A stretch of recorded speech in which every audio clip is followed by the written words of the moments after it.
Donc, comme il a été dit un petit peu ce matin, je suis un peu de la famille, puisque l'épouse de Cyril est ma cousine Germaine. C'est donc la fille de ma tante, la sœur de mon papa. Et je suis né dans une famille chrétienne. Gloire à Dieu.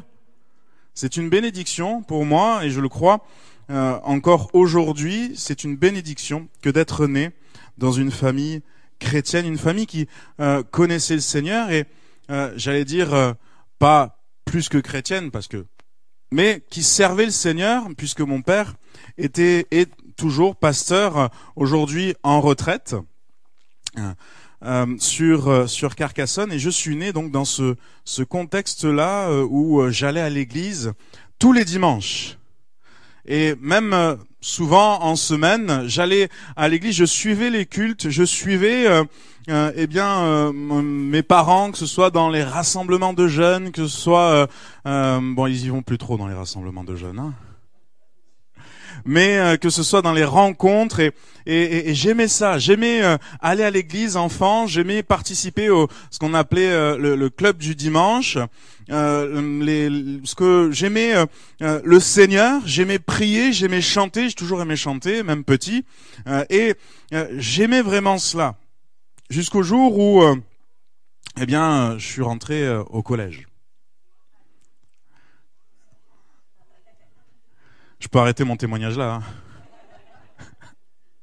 Non, parce que le Seigneur a fait une œuvre après. Alléluia. Je suis rentré au collège, et là, tout a plus ou moins changé. J'ai commencé à remettre en question l'enseignement de mes parents. J'ai commencé à remettre tout ça en question, remettre même en question l'existence de Dieu au fur et à mesure du temps, et j'en suis arrivé à un point où, je ne croyais plus en Dieu. Pourtant, je l'avais vu sa main à l'œuvre, hein. Alors qu'aujourd'hui, je me remémore ce que j'ai vu étant enfant, j'avais vu sa main à l'œuvre. J'avais vécu des temps bénis dans les églises. J'avais vécu des temps où des personnes étaient relevées, étaient restaurées. J'avais vécu des temps où des personnes étaient guéries, miraculeusement. Amen. Dieu guérit encore aujourd'hui. Alléluia. Mais tout cela, j'avais remis en question, et je ne croyais plus. Je ne croyais plus. J'allais à l'église pour faire plaisir à mon papa. Il me disait au moins une réunion par semaine, le dimanche après-midi. Je choisissais le dimanche après-midi. Et puis le dimanche matin, je pouvais pas aller à la réunion, je pouvais pas aller au culte parce que j'avais mes devoirs à faire. Tout le monde y croyait. Non, j'ai jamais fait mes devoirs le dimanche matin. Et j'ai vécu une partie de ma préadolescence et mon adolescence comme cela, jusqu'à arriver au lycée où on a dû déménager, comme ça se fait souvent dans le métier, le service pastoral. On a dû déménager, on a changé de ville. Alors on n'est pas allé très loin, on est passé de Lézignan-Corbière à Carcassonne. Il y a environ une demi-heure de route, hein, si on prend pas l'autoroute. Et c'était pas très loin, mais c'était une nouvelle vie, c'était une nouvelle église, c'était des amis à trouver. Je suis arrivé au lycée comme ça. J'étais batteur. Je faisais pas j'étais pas batteur d'œuf, hein. J'étais batteur là-bas à la batterie. J'étais batteur. J'avais fait 4 ans d'école de musique, 5 ans d'école de musique en batterie. Je suis arrivé au lycée et on m'a tout de suite enrôlé dans un groupe de punk rock. Je sais pas si ça parle à certains. Ouais, il y a eu une époque comme ça. Et j'étais dans ces milieux-là avec des gens fun, mais qui partaient un petit peu trop dans le fun, hein. Et mes soirées, c'était des concerts pour des anniversaires où il y avait la drogue qui tournait. Gloire à Dieu, le Seigneur m'a préservé de toutes ces choses-là. Où il y avait l'alcool, où on était en première partie du groupe de métal qui passait juste après. Donc c'était un petit peu mon adolescence, et jusqu'au jour où je fais un petit peu le film à l'envers. C'est pas tout à fait la bonne chronologie, mais c'était à peu près ça. Jusqu'au jour où j'ai demandé, je ne sais plus pourquoi, à mes parents d'aller en colonie de vacances. J'étais adolescent, je devais avoir 16 ans. J'ai demandé à mes parents d'aller en colonie de vacances. Pourquoi je m'en rappelle vraiment, je crois que c'était le Seigneur qui m'a mis ça en tête. Et parce que j'avais fait une seule colo qui avait été un très mauvais souvenir pour moi.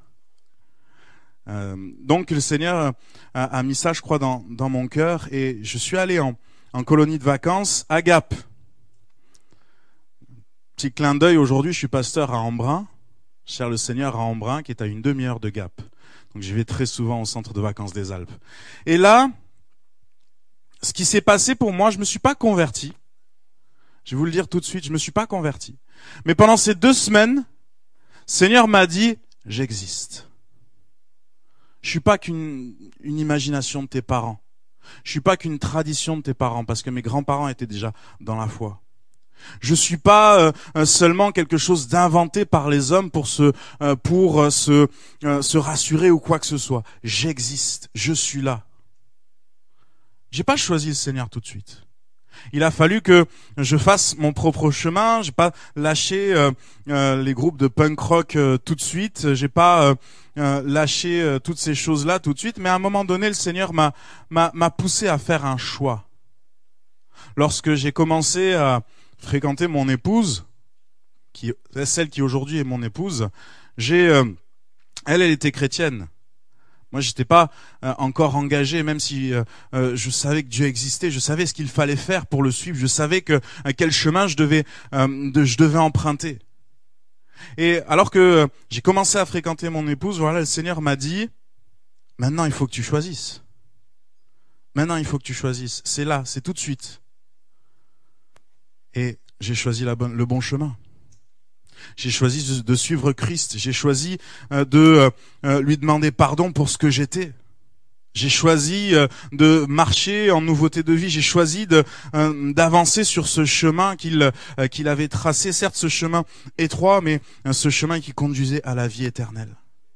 C'est ce chemin que j'ai choisi. Amen. Vous voulez choisir ce chemin avec moi? On va ouvrir ensemble un peu la parole de Dieu cet après-midi. Et j'aimerais vous parler d'un jour qui a tout changé. Dans la vie, il y a des jours comme ça qui changent tout, qui font toute la différence. Il y a des jours pour lesquels on dit il y a un avant, il y a un après. Mais ces jours-là, la plupart du temps, je ne sais pas si vous avez remarqué, si vous avez déjà vécu des jours comme ça, ces jours-là commencent bien souvent tout à fait normalement. On se lève, on se réveille, on est comme je le disais ce matin, on passe devant la glace, on n'est pas tout à fait bien réveillé, il faut le temps que nos yeux s'ouvrent, on boit notre café, peut-être que on va à la douche, on s'habille, on part travailler, on part à nos occupations, on vit notre vie comme d'habitude, mais ce jour ne se passe pas de la même manière. Une journée qui commence de la plus simple des manières, mais qui ne se termine pas de la plus simple des manières. La vie est ainsi faite que certains de ces jours sont plutôt pour le pire. Il y a des jours qui changent la vie, mais pas forcément de la bonne façon, de la bonne manière. Il y a des choses que parfois nous traversons, qui sont terribles. Je pense à la perte d'un proche, soudaine. Je pense à un accident, je pense on apprend une maladie, quelque chose qui va transformer notre vie, mais pas de la bonne manière. En préparant ce message, je pensais à ce reportage que j'avais eu l'occasion de voir sur Netflix. Je sais pas si vous connaissez Netflix, ouais? Ouais? Non? Un petit peu. Ce reportage que j'avais vu sur les attentats du 13 novembre, où les gens témoignaient. Alors certains étaient dans le Bataclan, ils étaient allongés sur le sol, dans des conditions assez terribles. Ils étaient obligés de faire le mort pour pas que les terroristes ne les voient. Ils étaient entre les personnes qui étaient sans vie. Quel moment terrible à vivre. Et tous ceux qui ont survécu pourront dire par la suite, ce jour a changé ma vie. Je n'ai plus la même façon de voir la vie. Je n'ai plus la même façon de considérer la vie. Chers amis, considérez cet après-midi que leur journée a commencé tout à fait normalement. Fort heureusement, dans la vie, il y a des choses plus heureuses. Il y a des choses plus heureuses. Il y a des jours plus heureux. Il y a des moments plus joyeux. Des temps où notre journée va prendre un tournure plus joyeux. Je pense notamment au jour où vous avez peut-être rencontré votre compagnon. Non, ça n'a pas été un jour joyeux apparemment.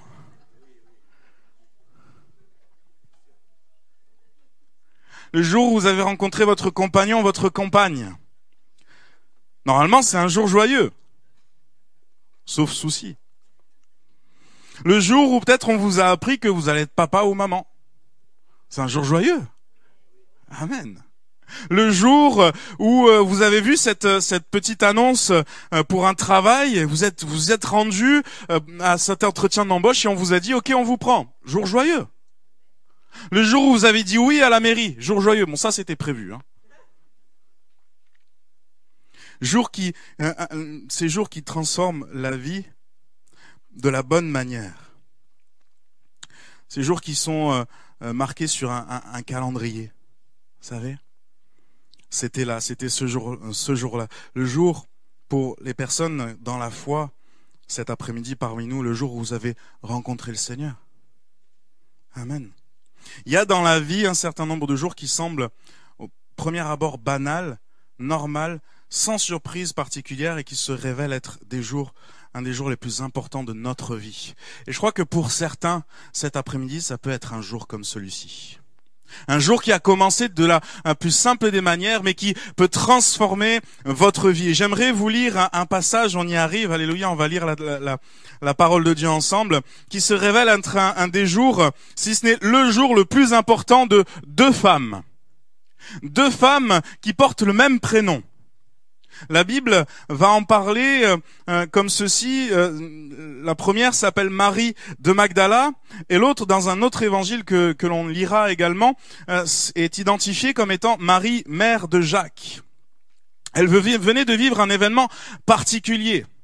Un événement qui les avait mis dans une situation difficile, une situation sombre. Elle venait de voir Jésus crucifié. Elle venait de voir Jésus mort en croix. Ça faisait 3 jours que Jésus avait été crucifié, que leur Messie venait de mourir, que celui qu'elle pensait attendre depuis des siècles et des siècles avait été crucifié. Voilà ce qu'elle venait de vivre. On peut facilement imaginer que ces dames devaient se trouver dans un certain désespoir. Celui qui devait faire renaître l'espoir parmi le peuple avait été tué. Celui qui avait fait des miracles, des prodiges, celui qui avait guéri les malades durant son passage sur la terre, celui qui avait annoncé de belles choses, des promesses merveilleuses, venait de mourir, avait été crucifié. Jésus venait de mourir. Elle devait vraiment être désespérée. Et c'est à ce moment précis que débute le passage que j'aimerais lire avec vous dans Matthieu 28. Au chapitre 28, verset 1er, Jésus est mort, il est dans le tombeau depuis 3 jours.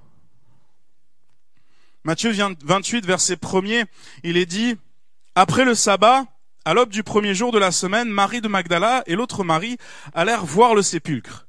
Et voici, il y eut un grand tremblement de terre, car un ange du Seigneur descendit du ciel, vint rouler la pierre et s'assit dessus. Son aspect était comme l'éclair et son vêtement blanc comme la neige. Les gardes tremblèrent de peur et devinrent comme morts. Mais l'ange prit la parole et dit aux femmes, « Pour vous, ne craignez pas, car je sais que vous cherchez Jésus qui a été crucifié. Il n'est point ici, il est ressuscité. » Amen. Est-ce que ceux qui y croient peuvent le répéter avec moi? Il est ressuscité. Alléluia. Il est ressuscité. On continue. Comme il l'avait dit, venez, voyez le lieu où il était couché, et allez promptement dire à ses disciples qu'il est ressuscité des morts. Et voici, il vous précède en Galilée. C'est là que vous le verrez. Voici, je vous l'ai dit. Elles s'éloignèrent promptement du sépulcre avec crainte et avec une grande joie. Amen. Et elles coururent porter la nouvelle aux disciples. Et voici, Jésus vint à leur rencontre et dit, « Je vous salue ». Elles s'approchèrent pour saisir ses pieds et elles se prosternèrent devant lui. Alors Jésus leur dit, « Ne craignez pas. Allez dire à mes frères de se rendre en Galilée. C'est là qu'ils me verront. » Amen. Le jour de ces deux femmes avait commencé tout à fait normalement. Rien ne présageait que quelque chose allait se passer. Elles devaient être, comme je le disais, dans un état de désespoir. Elles ne sont pas venues voir un miracle. Faut pas l'oublier. Elles ne sont pas venues dans cet état d'esprit de voir un miracle. Elles sont venues voir Jésus mort. Pour le faire certains soins de l'époque, pour certains soins d'embaumement de l'époque, mais elles sont venues voir Jésus mort.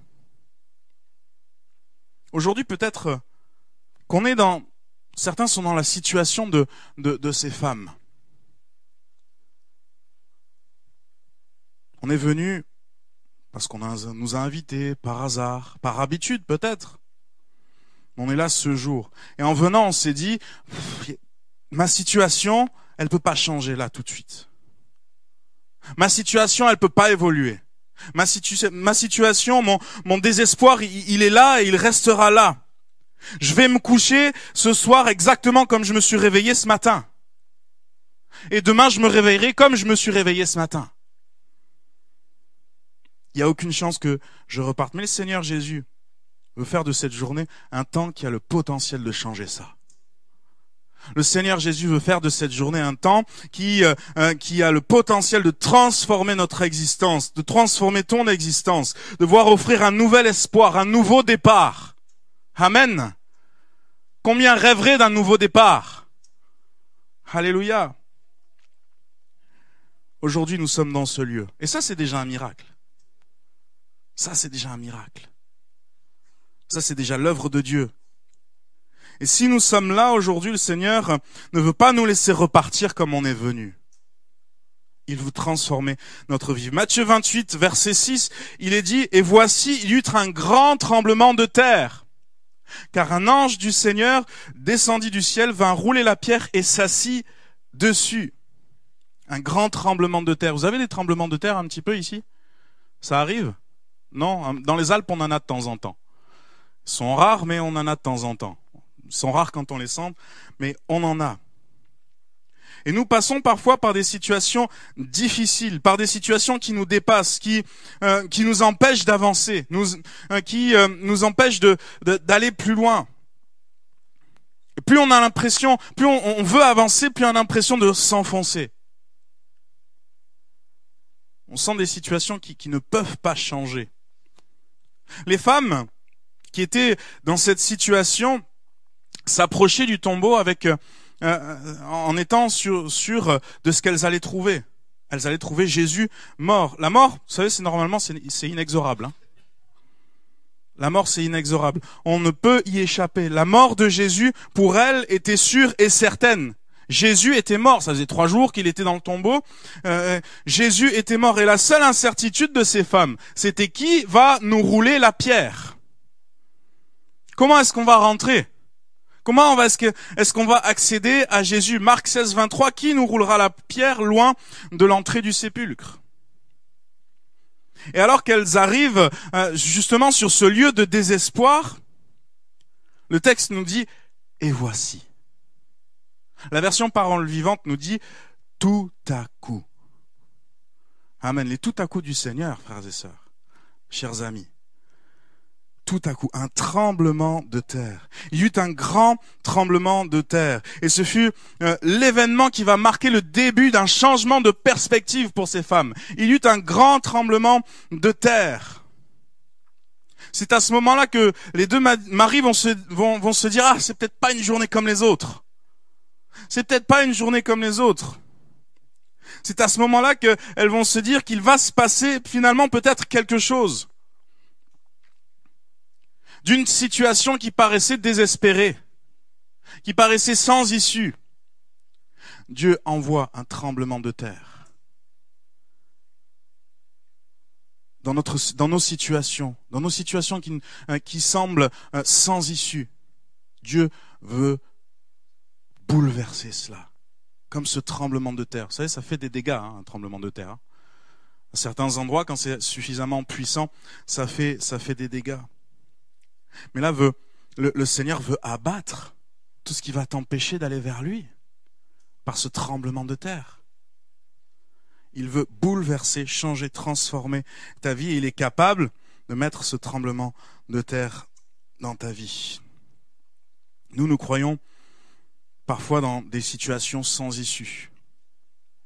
Des situations où rien ne peut changer, mais Dieu peut envoyer le tremblement de terre. Jérémie 29, 11, les frères et sœurs qui sont là, je suis sûr que vous connaissez ce passage.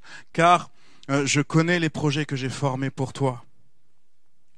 Pour vous, dit l'Éternel. Projet de paix et non de malheur, afin de vous donner un avenir et de l'espérance. Alléluia, tu as un avenir cet après-midi. Tu regardes devant, tu n'arrives pas à voir de l'avenir. Regarde à Jésus, tu verras ton avenir en Jésus. Alléluia. Nous croyons sans avenir, Jésus est notre avenir. Un ange descendit du ciel. Tremblement de terre. Après le tremblement de terre, il est précisé justement qu'un ange descendit du ciel. Je crois que cette précision a son importance. Il est important de préciser qu'en lui seul, nous avons la solution. En lui seul, nous avons le secours. Le secours est venu du ciel. Et aujourd'hui, le secours vient du ciel pour ta vie. Le secours vient du Seigneur. Jacques 1,17 nous dit « Toute grâce excellente et tout don parfait descend d'en haut, du Père des Lumières. » Amen. Jésus est celui qui peut nous offrir un avenir. Le monde prétend offrir un avenir à l'homme. Mais en réalité, je crois que ce que nous avons ici-bas n'est qu'une illusion. Ce que nous avons ici-bas n'est qu'éphémère. Je ne saurais pas d'où est sortie cette expression. Toujours est-il que je l'ai entendue dans un film. Mais cette expression nous dit « Rien ne sert d'être le plus riche du cimetière. » Vous êtes d'accord avec ça? Rien ne sert d'être le plus riche du cimetière. Et vous savez, je crois que cette expression, on peut non seulement la prendre pour les richesses financières, mais même pour les richesses humaines, les richesses sociales. Rien ne sert d'avoir été riche de toutes ces choses sur la terre si on n'est pas riche de Dieu, si on n'est pas riche du Seigneur. Les richesses spirituelles, c'est cela auquel nous devons nous attacher. On mange, on boit, on profite de la vie, on travaille pour gagner toujours plus d'argent. Vous savez, je sais pas quelles sont vos aspirations, mais quand on grandit, nos aspirations, c'est quoi? Avoir de l'argent, avoir une famille, avoir des enfants, avoir une maison, avoir une belle voiture. Il manque le Golden Retriever à côté. Toutes ces choses-là pour avoir une belle vie. Ces choses-là. Des joies éphémères, des joies superficielles. Notre vraie joie, elle est dans le Seigneur. Jésus veut nous offrir le bonheur et la joie éternelle dans sa présence. Le vrai secours, la vraie joie, ici-bas. Amen. Parce que le Seigneur bénit ici-bas. Alléluia. Mais il veut aller bien plus loin que simplement nous bénir ici-bas. Il est précisé, frères et sœurs, que l'ange vint rouler la pierre. Je ne sais pas si vous êtes déjà arrêtés sur ce détail. L'ange vint rouler la pierre. Pourquoi l'ange vient rouler la pierre? Une simple question m'est venue à l'esprit. Est-ce que Jésus avait réellement besoin que l'ange lui roule la pierre? Il aurait pu simplement ressusciter et se trouver dans un autre lieu. C'est Jésus. Non? Il aurait pu faire comme cela. Mais non, l'ange est descendu et a roulé la pierre. Vous savez, l'ange est venu rouler la pierre non pas pour laisser sortir Jésus, mais pour laisser entrer les femmes. L'ange est venu rouler la pierre pour pouvoir dire à ces femmes, venez, constatez, Jésus est ressuscité. Jésus est vivant. Ce tombeau est vide. Alléluia. Avec tout ce que ça implique derrière ce tombeau est vide. Jésus a vaincu la mort. Venez, voyez, il est ressuscité. Regardez, il a transformé votre peine de le voir mort en espoir. En espoir de le voir un jour dans sa gloire. Amen. Parce que c'est ça l'espoir que nous donne notre Seigneur. C'est moi vous dire que ce qu'ont vécu ces femmes ce jour-là, c'est exactement ce que vous pouvez vivre aujourd'hui, cet après-midi. Le Seigneur nous invite à rentrer dans ses promesses, constater qu'il est vivant. Amen. Je suis pas particulièrement, j'ai pas particulièrement ces origines-là, mais on m'a plusieurs fois dit qu'en Afrique, quand on dit il est vivant, tout le monde répond il est ressuscité. Alors on n'est pas des Africains ce soir, cet après-midi, mais j'aimerais qu'on puisse le faire aujourd'hui ensemble. Ça vous dit? Amen. Il est vivant. Amen. Il est vivant. Amen. Il est vivant. Il est ressuscité, notre Dieu. Il est ressuscité, notre Sauveur. Il a vaincu la mort. Quelle grâce. Parce que si lui est mort et ressuscité, nous avons la vie en lui. Amen. L'ange va dire à ces femmes, venez, voyez, constatez. Vous savez, ça demeure une invitation. Et ça reste aujourd'hui également une invitation. Pour toutes les âmes toutes les personnes qui veulent s'approcher de Dieu, qui ont envie de ce tremblement de terre dans leur vie. Une invitation qui consiste concrètement à reconnaître que l'humanité a besoin de Jésus. Et vous savez,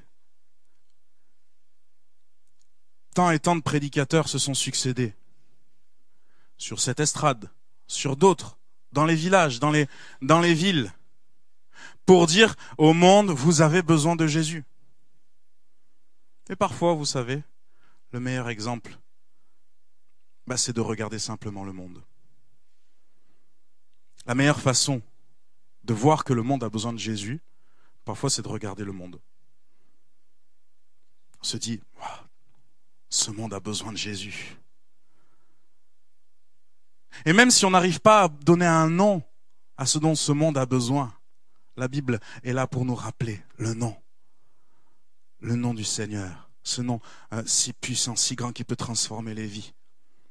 Parfois on est là, une personne qui ne connaît pas le Seigneur va dire mais ce monde a besoin de quelque chose de plus, ce monde a besoin d'être transformé, ce monde ne va pas dans le bon sens, nous le voyons. Ce monde a besoin de Jésus, amen. Ce monde a besoin de Jésus parce qu'il s'enfonce toujours plus dans ce que la Bible appelle le péché. Romains 3, 23, car tous ont péché, sont privés de la gloire de Dieu. Et alors que ce monde veut camoufler, cacher son péché, ou même le transformer, en expliquant que finalement c'est pas si grave. La Bible met des mots dessus et nous dit non. Le monde veut le camoufler, moi je veux te pardonner. Et j'ai les moyens, j'ai mis les moyens en œuvre pour te pardonner de tes fautes, pardonner de ton péché, pour t'intégrer à ma promesse, t'intégrer à mon plan.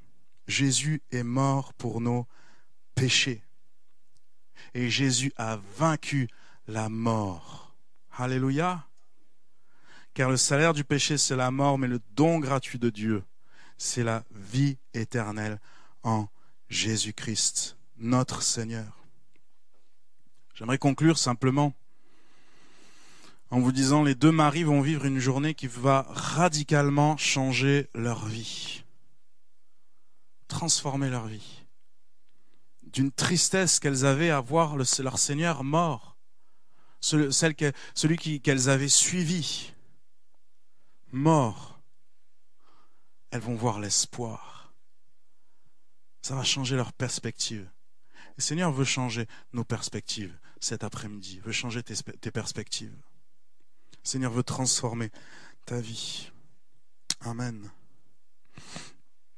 Un autre texte, pour terminer.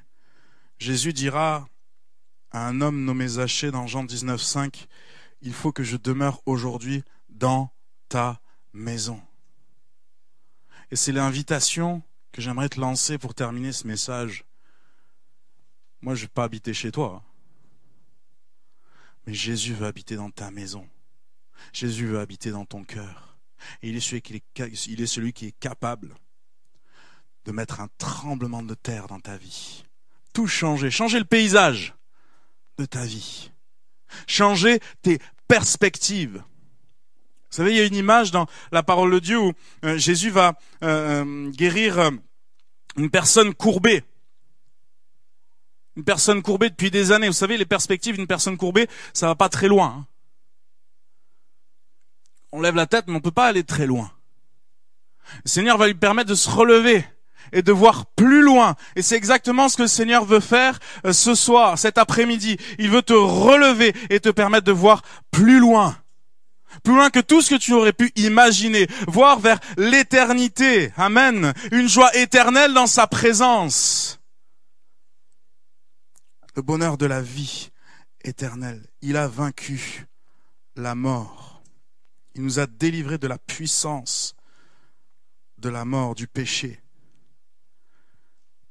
Et parce qu'il a fait cela pour nous, nous avons accès à sa présence, nous avons accès à ses promesses, nous avons accès à la vie éternelle.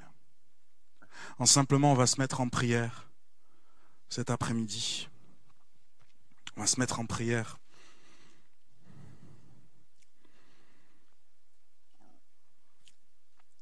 Et dans ton cœur, si tu sens vraiment que le Seigneur t'appelle à véritablement venir à lui, si tu as besoin que ta vie change, que ta vie soit transformée, que ta vie soit bouleversée, qu'il y ait un tremblement de terre,